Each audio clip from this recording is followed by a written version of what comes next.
Two clubs are monitoring Manchester United midfielder Scott McTominay this summer ahead of potential moves, according to reports. The Scotland international has found himself bereft of a regular place in the starting 11 under Erik ten Hag after the acquisitions of Casemiro and Christian Eriksen last term in the middle of the park.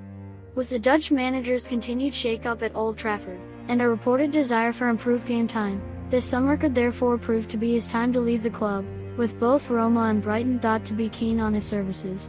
American outlet CBS states that the two clubs are interested in the 26-year-old, who has spent his entire career at the Red Devils.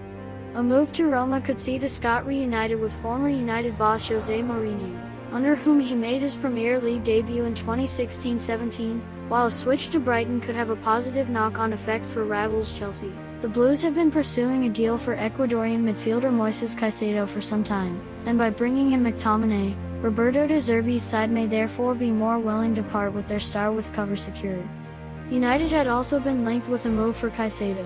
However, with a £60 million move for Mason Mount already ticked off, they may be priced out of a switch for the midfielder, valued at around £80 million by Brighton.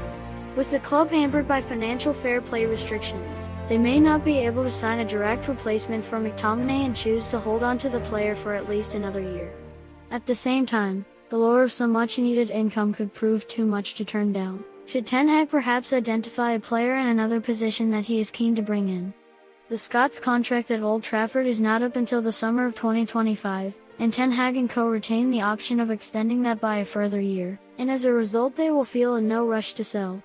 Despite not being able to find a regular place in the first team for McTominay, it is unclear as yet whether Ten Hag will be willing to let the player leave this summer. Although he made 39 appearances across all competitions as cover in midfield, only 16 of those came from the start, and just 10 in the Premier League. However, McTominay has admitted that he has enjoyed Ten Hag's no-nonsense approach to coaching, and how players are challenged to think about new ideas, saying, "Obviously, the transition in terms of his style is very different to some other coaches. But, as I say, that's football. He's always having you thinking, and having you think about new ideas and stuff like that. It's good, that's the best way to be with football. Open-minded and going into every game. If he asks you to do something, you do it to the best of your abilities and you try to learn it as best as you can."